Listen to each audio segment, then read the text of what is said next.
La beauté est souvent érigée en valeur suprême, une qualité qui attire naturellement les regards et séduit l'âme collective. Pourtant, cette fascination pour l'apparence, aussi puissante soit-elle, ne garantit ni reconnaissance profonde, ni véritable influence. La beauté, en tant que surface lumineuse, peut parfois masquer ce qui se trouve en dessous, comme si l'éclat extérieur suffisait à remplir un vide intérieur. Mais que se passe-t-il lorsque cette lumière ne suffit plus à convaincre, à s'imposer dans un monde où l'intelligence et la clarté du discours sont les vraies monnaies d'échange? Nous sommes invités à nous interroger. Qu'est-ce qui compte vraiment au-delà des traits agréables? Dans cet espace où la beauté ne fait plus la loi, l'intelligence prend la parole, révélant une autre forme de puissance. Pourtant, cette puissance n'est pas reçue de manière uniforme. Selon qui s'exprime, le même savoir, la même acuité peuvent être accueillis avec admiration ou rejet. Le poids des apparences continue de peser, mais il ouvre aussi la porte à une tension subtile entre ce que nous voyons et ce que nous entendons.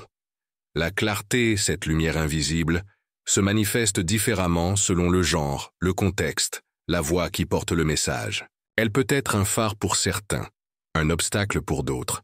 Ce premier regard met en lumière une réalité souvent ignorée. La beauté, bien que précieuse, n'est pas un passeport pour la reconnaissance intellectuelle.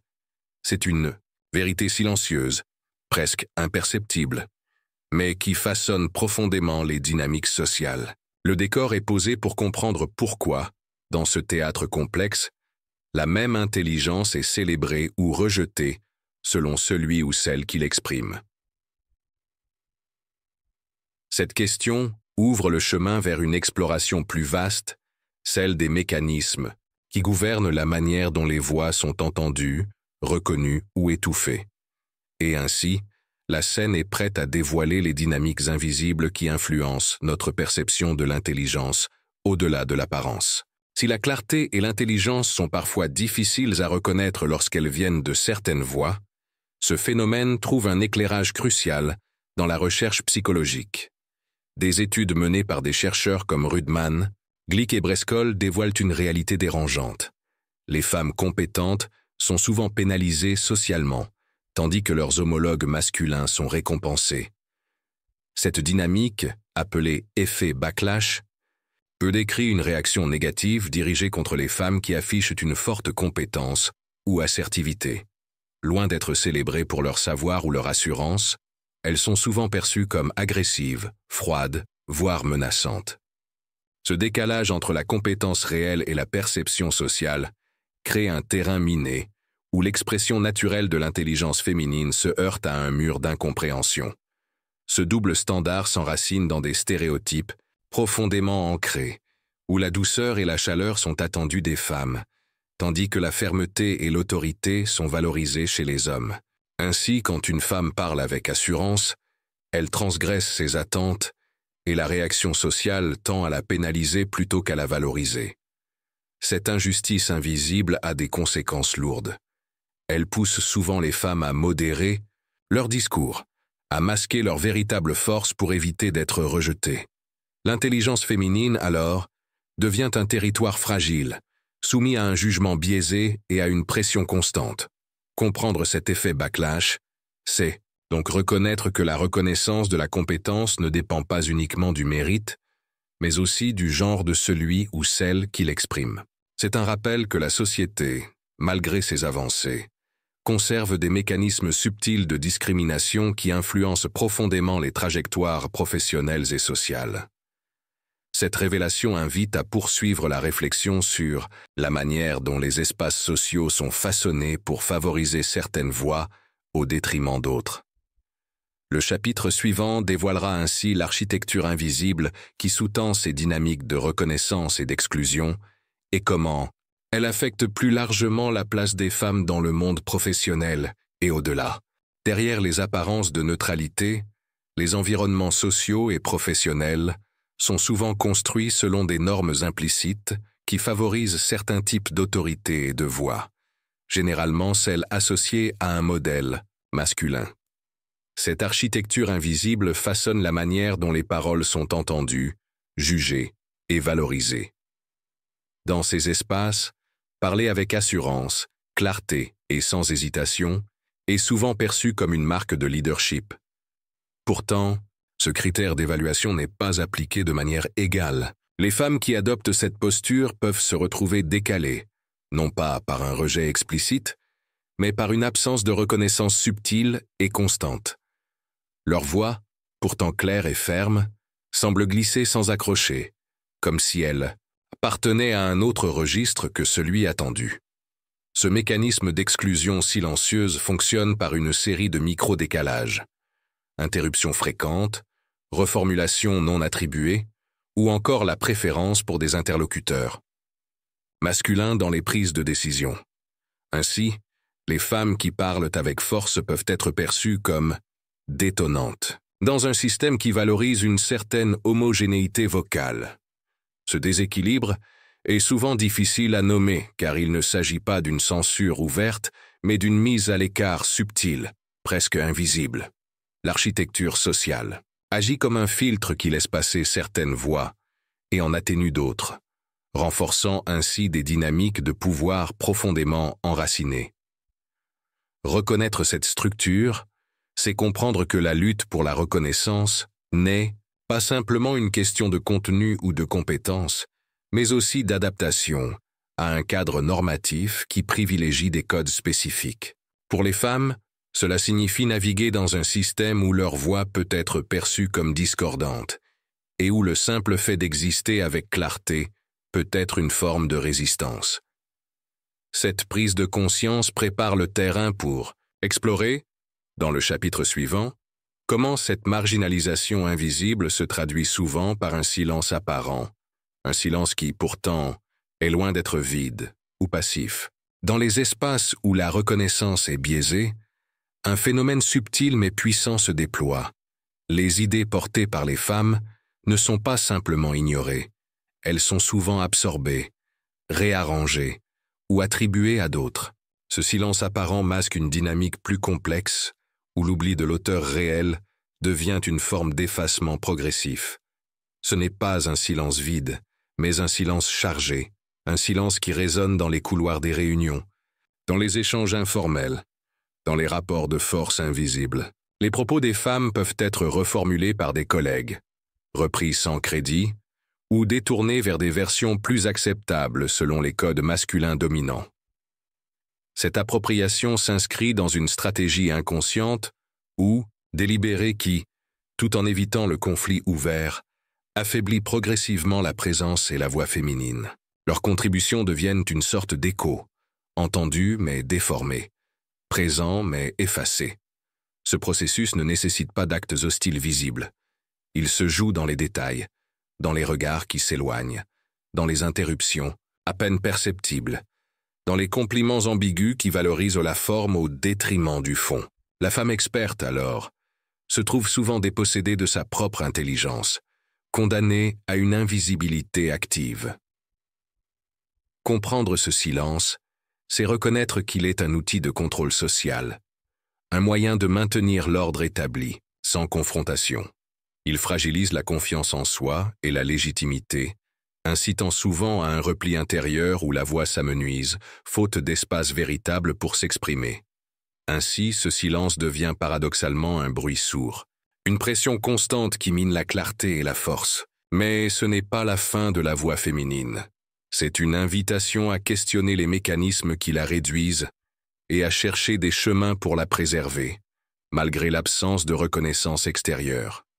Ce questionnement ouvre la voie au chapitre suivant, qui examinera comment cette pression conduit à une adaptation douloureuse, une fragmentation intérieure nécessaire pour survivre dans cet environnement contraint. Face à ces dynamiques invisibles, beaucoup de femmes apprennent à modérer leur propre intelligence, à ajuster leur expression pour se conformer aux attentes implicites. Ce mécanisme d'autosurveillance, étudié notamment par Mark Snyder, montre comment l'individu adapte son comportement pour se rendre plus acceptable socialement. Pour les femmes compétentes, cela se traduit souvent par un filtrage permanent de leurs paroles, une forme de contrôle intérieur visant à éviter le rejet. Il s'agit d'un équilibre fragile entre affirmer sa clarté et tempérer son intensité pour ne pas heurter. Ce processus, bien que nécessaire pour naviguer dans un environnement hostile, engendre un coût émotionnel profond. Cette adaptation constante fragmenterait le moi, divisant la personne entre celle qu'elle est réellement et celle qu'elle choisit de montrer.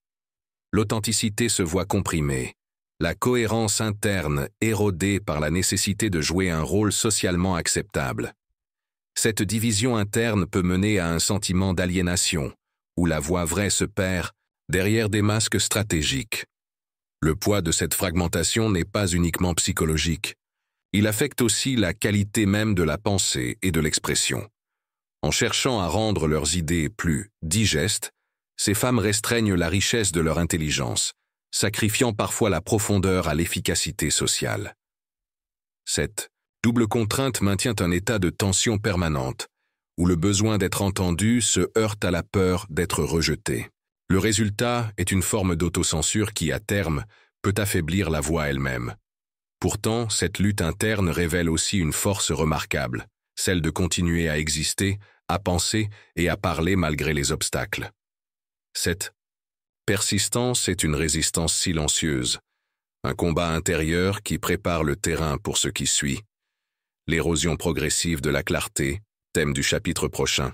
Lorsque la voix s'ajuste sans cesse, que les idées sont modulées pour être plus acceptables, un phénomène insidieux s'installe. L'érosion progressive de la clarté. Ce n'est pas la perte du contenu intellectuel, mais la disparition de la force avec laquelle il est porté qui marque cette étape. Peu à peu, sous la pression constante d'une absence d'espace sûr, la femme intelligente apprend à partager ses pensées seulement en partie, à choisir ses mots avec une prudence excessive par peur d'être mal interprétée ou rejetée. Ce contrôle intérieur devient une forme d'autocensure qui limite l'expression authentique. Ce phénomène ne signifie pas que l'intelligence s'éteint, mais que son éclat est atténué, voilé derrière des masques et des compromis. Les idées, bien que présentes, ne trouvent plus la même résonance, car elles sont diluées, fragmentées, et parfois même abandonnées avant d'être formulées. L'érosion de la clarté est une conséquence directe de l'environnement. Hostile, un mécanisme de survie face à la menace constante d'isolement social. Elle agit comme un frein subtil qui affaiblit la voix avant même qu'elle ne soit réellement entendue. Cette autocensure, si elle devient la norme, peut engendrer un sentiment de frustration profonde, de perte d'identité, car le besoin fondamental d'être pleinement soi-même reste insatisfait. Le conflit entre le désir de s'exprimer et la peur du rejet crée une tension douloureuse, parfois paralysante. Pourtant, dans cette érosion, il y a aussi une invitation à la résilience. Reconnaître ce processus, c'est pouvoir commencer à le dépasser, à chercher des espaces où la clarté peut renaître sans compromis. Cette prise de conscience prépare le terrain pour le chapitre suivant, qui posera la question centrale. Faut-il résister au système ou cultiver la clarté intérieure, même en l'absence de reconnaissance extérieure? Face à l'érosion constante de la clarté et au poids de la non-reconnaissance, une question essentielle se pose. Faut-il lutter contre le système pour imposer sa voix, ou choisir une autre voie, celle de la continuité intérieure même? Sans validation extérieure, la résistance frontale, bien que noble, s'avère souvent épuisante et risquée. Elle peut conduire à des conflits ouverts, à des rejets plus violents, voire à l'isolement. La lutte directe contre un ordre établi est une bataille qui demande des ressources infinies et dont les résultats restent incertains. À l'inverse, maintenir la clarté intérieure, c'est préserver une intégrité profonde qui ne dépend pas des jugements extérieurs. Cela signifie continuer à cultiver son intelligence et sa voix, même lorsque celles-ci ne sont pas reconnues ou applaudies. Ce choix, loin d'être passif, est une forme de force subtile. Il invite à un ancrage en soi, à un refus de douter de sa propre lumière, même lorsque celle-ci semble s'éteindre dans l'ombre des autres. C'est un engagement à être fidèle à sa vérité, indépendamment du miroir social. Cette continuité intérieure devient alors une résistance silencieuse, une manière de survivre et de grandir dans des environnements hostiles, sans se perdre. Elle peut préparer, à long terme, l'émergence d'une influence plus authentique et durable, qui ne dépend pas des conventions. Ainsi, la vraie force réside parfois moins dans la confrontation que dans la persévérance tranquille, dans la confiance inébranlable en son propre signal, même lorsqu'il ne résonne pas immédiatement autour de soi. Ce chemin ouvre enfin la voie au dernier chapitre, qui célébrera cette intelligence autonome, capable d'exister sans besoin constant de reconnaissance extérieure. Au terme de ce cheminement, une vérité essentielle émerge. La véritable clarté ne dépend pas de la reconnaissance extérieure. L'intelligence, dans sa forme la plus pure, est un éclat intérieur qui brille même en l'absence de reflets ou d'écho. Cette intégrité intellectuelle est une force autonome, capable de se maintenir et de s'épanouir malgré l'indifférence, l'oubli ou la marginalisation. Elle refuse d'être définie par le regard des autres, préférant s'appuyer sur une conviction profonde et immuable. Dans les environnements où la voix est étouffée, où la reconnaissance se fait rare, cette intelligence intérieure devient un refuge, un socle solide pour continuer à penser, à créer, à exister pleinement. Elle est la source d'une influence discrète, mais durable, qui ne cherche pas l'approbation immédiate, mais sème des graines invisibles qui peuvent fleurir plus tard. Reconnaître cette intelligence, c'est aussi embrasser une forme de liberté, celle de ne plus attendre un miroir social pour valider sa valeur. C'est accepter que l'impact véritable dépasse souvent les critères visibles, et qu'il peut se manifester de manière imprévue et subtile. Cette perspective invite à cultiver la patience et la confiance en soi, en nourrissant cette lumière intérieure qui ne s'éteint jamais, même dans l'obscurité. C'est un appel à maintenir la clarté, à résister à l'érosion silencieuse et à honorer la richesse unique de chaque voix, même lorsqu'elle reste à l'écart des projecteurs. Ainsi se conclut ce parcours, une célébration de 10 ans, l'intelligence libre, fidèle à elle-même, qui transcende les limites imposées et qui, sans besoin de miroir, éclaire son propre chemin.